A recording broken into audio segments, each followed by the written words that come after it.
നീ വിഷമിക്കണ്ട മോനെ. വിഷമദ്യം കഴിച്ച് 3-4 തട്ടിപ്പോയത് കൊണ്ടാണല്ലോ നിനക്കിപ്പോ എന്റെ അകത്ത് കിടക്കേണ്ടി വന്നേ. അല്ലെങ്കിൽ നിന്റെ അപ്പൻ നിന്നെ പുല്ല് പോലെ പുറത്തിറക്കി കൊണ്ടുവന്നേനെ.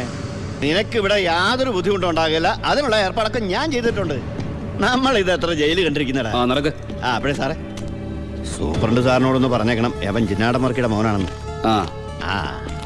ആടാ മോനെ, കുറച്ച് ദിവസം കഴിയുമ്പോ നിന്നെ ഞാൻ ഹോസ്പിറ്റലിലോട്ട് മാറ്റിച്ചോളാം.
ഈ ജയിലിന്റെ ഉള്ളിൽ നിന്ന് ജീവനോടെ പുറത്തു പോകില്ല. നിന്നെ കൊല്ലും ഞാൻ. നീ കരുതിരുന്നോ? നിന്നെ വിടില്ല, നിന്നെ വിടില്ല.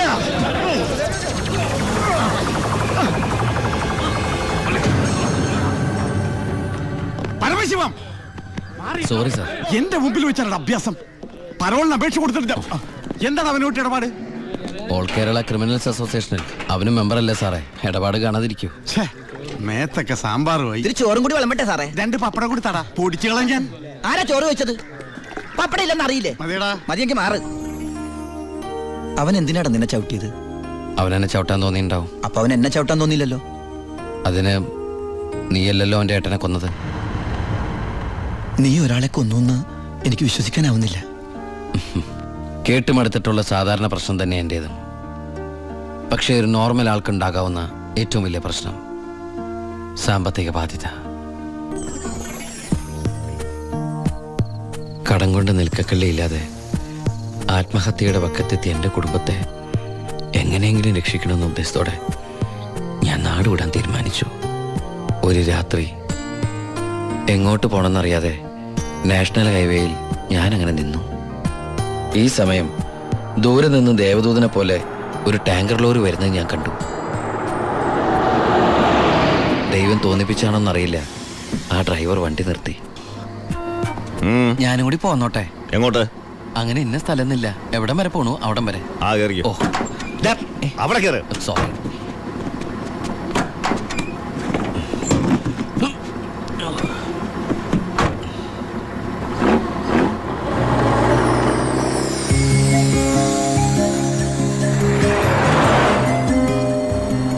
എങ്ങോട്ടാ? പോലീസ് പിടിച്ചില്ലെങ്കിൽ എത്തേണ്ടടുത്തെത്തും. പോലീസോ? അതെന്താ എന്റെ വണ്ടിയില്? സ്പിരിറ്റ്. സ്പിരിറ്റോ?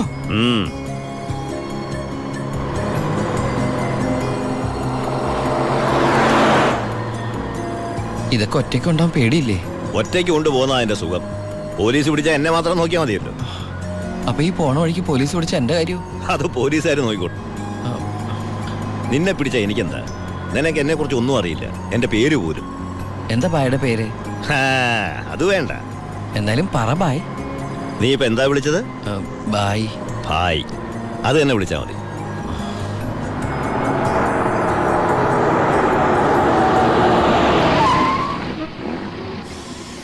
എന്താ നിർത്തിയത്?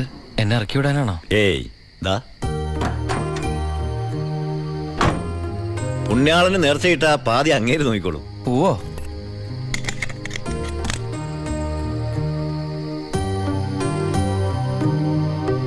എൻ്റെ പുണ്യാള, നേർച്ചിടാനായിട്ട് എൻ്റെ കയ്യിലൊന്നുമില്ല. എന്നെ മുഴുവനായിട്ട് കാത്തോളണേ.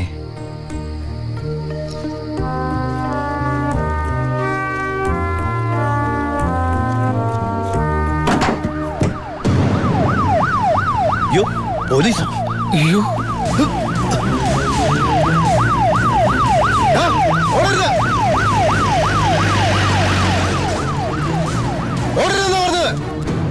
നീ എന്നതാടാ ഈ പറയുന്നത്? ലോഡ് പോലീസ് പിടിച്ചെന്നു. അതേ മുതലാളി, ഞാൻ ഓടി രക്ഷപ്പെട്ടതാ. ഇതിലെന്തോ ചതിയുണ്ട് ചേട്ടായി. കൊച്ചു മുതലാളി എന്നെ സംശയിക്കരുത്. വർഷം കുറെ ആയില്ലേ ഞാൻ നിങ്ങളുടെ കൂടെ ആയിട്ട്. എത്ര വർഷമായാലും നീ കള്ളപ്പണിയല്ലേ ചെയ്യണത്? കള്ളൻ എന്നും കള്ളൻ തന്നെയാടാ. ഇതേ ലക്ഷങ്ങളുടെ ഏർപ്പാടാ. ബേബി കുഞ്ഞേ, ചേട്ടോ, ചേട്ടാ സത്യം പറ, ഞങ്ങളുടെ ലോറിയിലൂടെ എങ്ങോട്ടാ മറിച്ചു വിറ്റത്? ഇയാളുടെ മോന്ത കണ്ടാലറിയാം 10 കാശ് കയ്യിൽ കിട്ടിയിട്ടുണ്ടെന്ന്. നമുക്ക് പോലീസ് പരാതിപ്പെടാൻ പറ്റില്ലല്ലോ, സംഗതി സ്പിരിറ്റ് അല്ലേ. ഇവനെ കൊണ്ട് സത്യം ഞാൻ പറയിപ്പിക്കാം. പറയടോ. ഞാൻ പറഞ്ഞത് സത്യമാണ്. നീ പറയില്ലല്ലേ? പറയടോ, ലോഡ് ആർക്കാ നീ മറിച്ചു വിറ്റത്? കുഞ്ഞേ,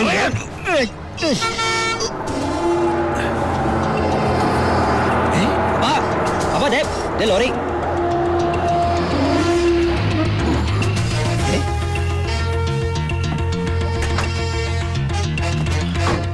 നല്ല ആളാട്ടാ. പോലീസിനെ കണ്ടപ്പോ ബായി എന്തൊരു ഓട്ടോ ഓടിയത്. ഞാനാണെങ്കി പേടിച്ചും പോയി. പിന്നെ RC ബുക്കിൽ അഡ്രസ് തപ്പി ഒരു കണക്കിന് വണ്ടി ഇവിടെ എത്തിച്ച്. എനിക്കാണെങ്കി കാറൊക്കെ ഓടിച്ചുള്ള ചെറിയ പരിചയമുള്ളേ. എന്തൊരു പാടാ ഈ പണ്ടാറ് ഓടിക്കാനായിട്ട്. എന്റെ പുണ്യാളം കൊണ്ടുവന്നാ ഇവനെ. ഇത്രയും കാലം ജീവൻ പണയം വെച്ച് കൂടെ നിന്നിട്ടും നിങ്ങൾക്ക് ആർക്കും എന്നെ മനസ്സിലായില്ല. ചെയ്യുന്നത് കള്ളപ്പണിയാണെങ്കിലും അതൊരു സത്യമുണ്ടെന്ന് വിശ്വസിക്കുന്നവനാ ഞാൻ. ഇനി ഞാൻ നിങ്ങളോട് വന്നാൽ ശരിയാവില്ല. ഞാനൊന്ന് പറഞ്ഞോട്ടെ. എന്നെ കൊണ്ട് കുറെ ഉണ്ടാക്കിയില്ലേ, ഇനി ഒറ്റയ്ക്ക് കൂടെ ഉണ്ടാക്കിയാൽ മതി. എടാ ചാണ്ടിച്ച, അപ്പാ ഇയാളെ പോണേ പോട്ടപ്പാ. ഇയാളെ ചത്ത നമ്മള് ബിസിനസ് ഇല്ലേ?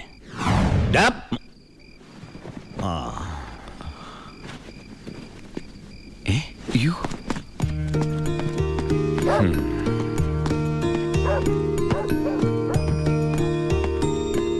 നീ എങ്ങോട്ടാ? ബായി എങ്ങോട്ടാ? എങ്ങോട്ടെങ്കിലും. എന്നാ ഞാനും എങ്ങോട്ടെങ്കിലും. വാ. ബായി സത്യമുള്ളവനാണെന്ന് എനിക്ക് തോന്നി. ഞാൻ അയാളുടെ കൂടെ കൂടി. ബായിക്ക് ഭാര്യയുണ്ട്, മകനുണ്ട്. മകനെന്ന് പറഞ്ഞ ബായിക്ക് ജീവനാ. ശിവന് കുറച്ച് ചോറിട്ടോടി. ശിവനല്ല, ഉണ്ണി. ചോറ് വേണ്ട, അതിന് പകരം പപ്പടം എടുത്തോളാം. നമ്മുടെ പരമശിവത്തിന്റെ നല്ല ഛായയില്ലടി ഇവന്. എനിക്കും കണ്ടപ്പോഴേ തോന്നി. ആരാ ഈ പരമശിവം? പണ്ട് ലോറി താവളത്തിൽ നിന്ന് കിട്ടിയതാ അവനെ. പിന്നീട് എനിക്ക് എന്റെ സ്വന്തം അനിയനെ പോലെയായി. 4 കൊല്ലം മുമ്പ് ഒരു ലോറി ആക്സിഡന്റിൽ അവൻ. ഇന്ന് വഴിയോരത്ത് നീ നിൽക്കണ കണ്ടപ്പോ ഞാൻ അവനെ ഓർത്തുപോയി. അതാ നിർത്തിയത്. എന്നെ ആ അനിയനായിട്ട് കണ്ടൂടെ? അതിനെന്താടാ ശിവ? ശിവനല്ല, ഉണ്ണി. എനിക്ക് നീ ശിവൻ തന്നെയാ. അങ്ങനെ ഉണ്ണി എന്ന ഞാൻ ബായിക്ക് ശിവനായി. ബായിക്ക് ഈ പരിപാടി സ്വന്തമായിട്ട് തുടങ്ങിക്കൂടെ? നീ വിചാരിക്കും പോലെ അത്ര നിസാരമല്ല കാര്യങ്ങള്. ഇത്രയും കാലത്തെ എക്സ്പീരിയൻസ് വെച്ചിട്ട് ഒരു ലോഡ് ഒപ്പിക്കാൻ ബായിക്ക് പറ്റില്ലേ?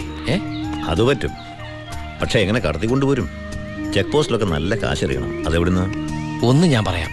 സാധനം കിട്ടിയ കാശ് മുടക്കില്ലാതെ ചെക്ക് പോസ്റ്റ് എടുത്തുന്ന കാര്യം ഞാൻ ഏറ്റു. അതിനുള്ള ചില നുണുക്ക് വിദ്യകളൊക്കെ എൻ്റെ ഉണ്ട് ബായി.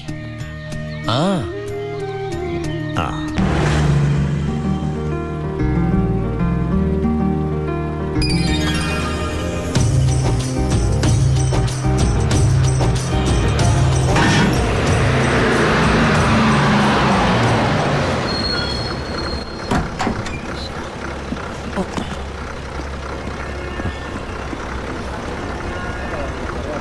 സാറേ, വണ്ടി എന്താടോ വണ്ടിയില്?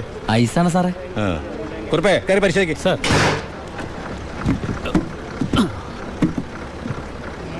നന്നായി പരിശോധിക്കണോ സാർ? സാറേ പെട്ടെന്നായിക്കോട്ടെ, അല്ലെങ്കിൽ ഐസ് ഇപ്പൊ ഐസ് വാട്ടർ ആവും. സാറേ ഇത് ഫുൾ ഐസാ. ആ അടച്ചേക്ക്. ഓ ചാടിക്കോ ചാടിക്കോ, അല്ലെങ്കിൽ ഐസാവും.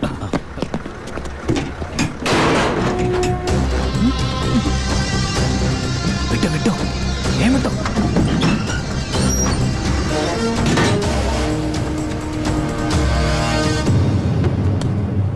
പെട്ടെന്നാവട്ടെ. ശിവ. ആ ഓ എന്റെ പുണ്യാളച്ചോ, നീ ഇങ്ങ് എത്തുന്നത് വരെ ഞാൻ മുള്ളേ നിൽക്കുകയായിരുന്നു. സ്പിരിറ്റ് എന്തിടാ? ദാ ഇതൊക്കെയാ. ഈ ഐസ് കിട്ടേ? ഞാൻ കാണിച്ചു തരാം.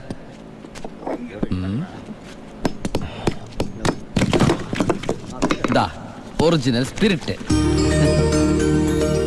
ആ ഓ, എന്റെ അമ്മച്ചിയെ ഒടുക്കത്തെ ബുദ്ധിയല്ലേ. അല്ലടാ, ഐസിന്റെ ഉള്ളി വെച്ചിട്ട് സ്പിരിറ്റ് എന്താ ഐസ് ആവാത്തേ? എന്റെ ബായി, വെള്ളം 0 ഡിഗ്രി സെന്റിഗ്രേഡിൽ ഐസ് ആവും. പക്ഷെ സ്പിരിറ്റ് ഐസ് ആവണമെങ്കിൽ -112 ഡിഗ്രി എങ്കിലും വേണം. കെമിസ്ട്രി പഠിച്ചതിന്റെ ഗുണ. എന്തായാലും കെമിക്കറി കണ്ടുപിടിച്ചു. കെമിക്കറി അല്ല, കെമിസ്ട്രി. ആ, അവൻ ഭയങ്കര തന്നെ. ഇത് എത്ര രൂപയുടെ മുതലാന്ന് അറിയാമോ നിനക്ക്? നിനക്ക് ഞാൻ എന്താടാ തരേണ്ടത്? ഈ ലാഭത്തിന്റെ പകുതി നീ എടുത്തു അല്ലേ? വേണ്ട, ഇത് മുഴുവൻ നീ എടുത്തു. വേണ്ട ബായ്. ബായ്, ആ ചിന്നാടന്മാരുടെ അവിടെ ജോലി ചെയ്തിരുന്നപ്പോ ഒരു ലോഡിന് എത്ര രൂപ കിട്ടിയിരുന്നത്? 5000 ഉരുവ. ആ 5000 രൂപ മതി എനിക്ക്. അല്ല, പിന്നെ ഞാനും ബായ് തമ്മിൽ എന്താ വ്യത്യാസം? ആണ് നീ പല അടവുകൾ ഉപയോഗിച്ച് വാളയാർ ചെക്ക് പോസ്റ്റ് വഴി പലതവണ ഞാൻ സ്പിരിറ്റ് കടത്തി ഒരു നാൾ പിടിക്കപ്പെട്ടു. ചെക്ക് പോസ്റ്റുകളിൽ ഞാൻ പണം വാരിയെറിഞ്ഞു. ഉദ്യോഗസ്ഥന്മാരിൽ ഭൂരിഭാഗവും എൻ്റെ സ്വാധീന വലയത്തിലായി. പിന്നെല്ലാം അവരുടെ അനുഭവത്തോടെയായി. ബായിക്ക് വീടായി, കാറായി, ലോറികളായി. ബായിയുടെ വലങ്കയായി ഞാൻ അവിടെ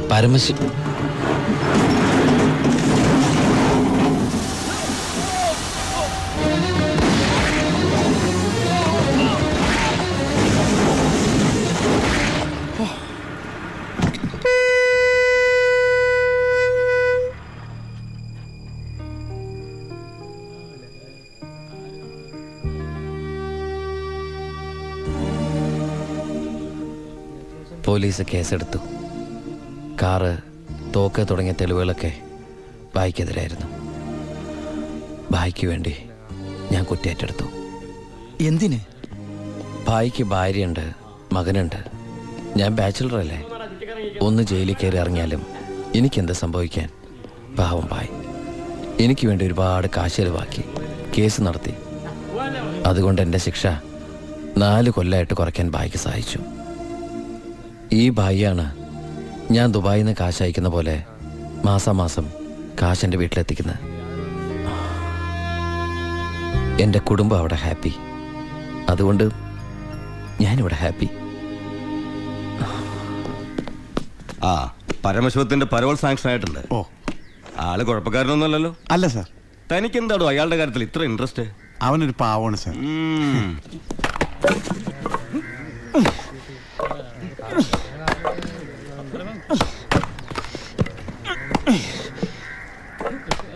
എടാ, അവന്റെ ആ മസിൽ കിട്ടിയിരുന്നെങ്കിൽ ഉച്ചക്ക് ബീഫ് ഫ്രൈ ആയിട്ട് കൊടുക്കായിരുന്നു.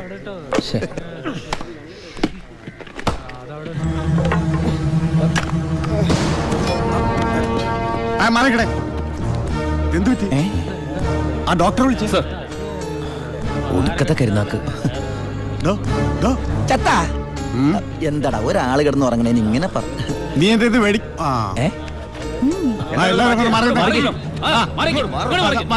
പുറകോട്ട് പറയും. ആ,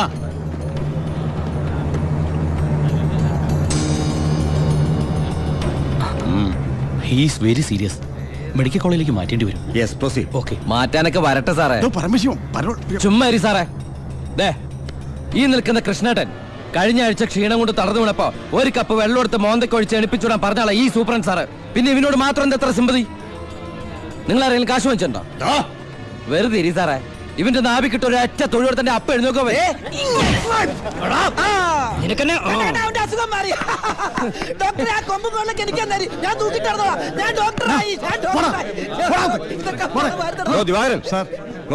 അവന്റെ പരോളിന്റെ പേപ്പർ കണ്ടത്.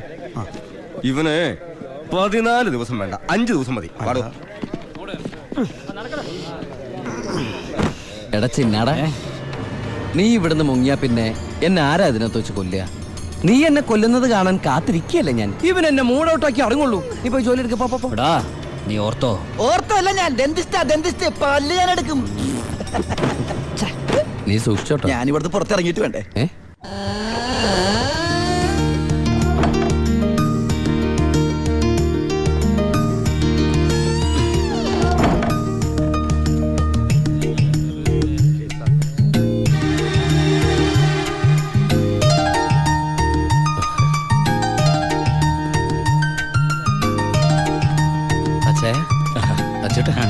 സുഖല്ലേ? ബായി കാശും കാറിന്റെ താക്കോല് ഏൽപ്പിക്കാൻ പറഞ്ഞു. ബായി ലോഡ് അയക്കുന്ന എന്തോ കാര്യത്തിന് ബോംബെ പോയിരിക്കുക. വരാൻ കുറച്ച് ദിവസം കഴിയും. നേരെ വീട്ടിലേക്കായിരിക്കും അല്ലേ? എല്ലാരും ഒന്ന് കാണണം.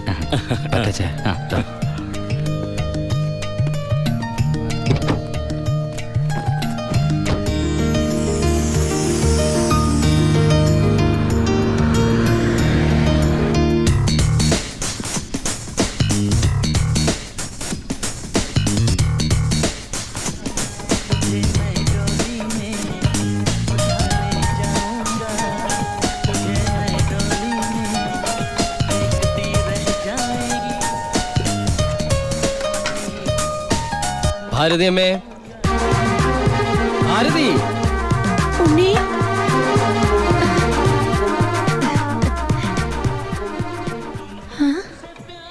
അമ്പിളി, എടി അമ്പിളി.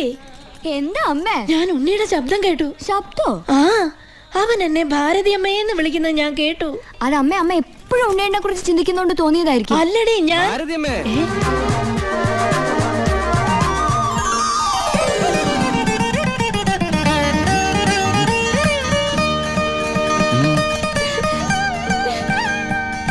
ഉണ്ണി, അമ്മേ. ഉണ്ണി.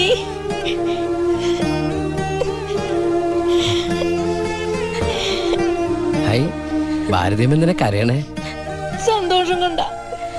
ഊണും കഴിഞ്ഞ് കിടന്നുറങ്ങാൻ പോയി നിന്നെ 6-7 വർഷം കഴിഞ്ഞല്ലേടാ കാണുന്നത്. അതൊക്കെ പോട്ടമ്മേ. ആ ദേ ഇവൾക്ക് വരുന്നുണ്ടല്ലോ സന്തോഷം. എന്താടി?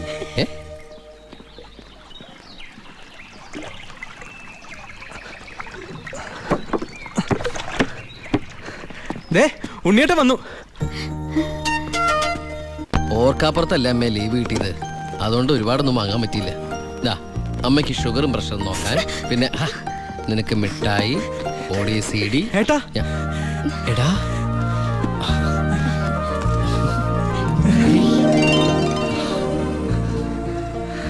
എന്റെ അമ്മോ, ഇവനെ കണ്ടാലിപ്പോ എന്റെ ഏട്ടനെന്ന് പറയൂലോ അമ്മേ. ഇത് പഴയ അളവാ, നിനക്ക് പാകാവൂന്നറിയില്ല.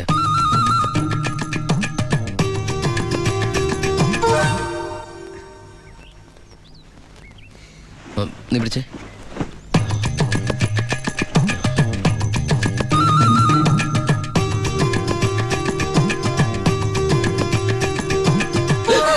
എന്താ?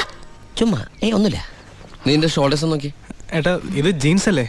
ഓ ജീൻസ് ആണോ? എന്നാ വേസ്റ്റ് നോക്കിയോ.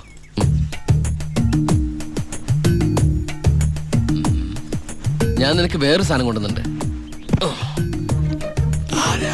നമ്മുടെ അനിയത്തി. ഇവളല്ല, അപ്പുറത്തെ.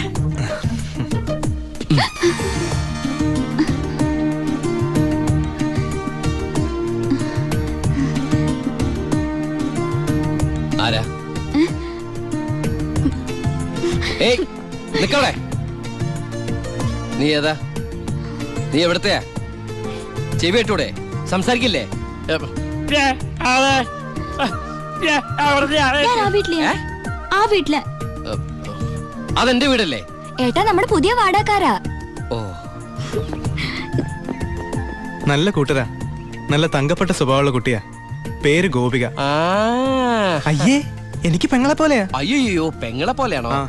അപ്പൊ നിനക്ക് India is my country, all Indians are my sisters ആണല്ലേ? നിനക്ക് ഇന്ത്യന്ന് പെണ്ണ് കിട്ടാൻ പറ്റില്ലല്ലോ.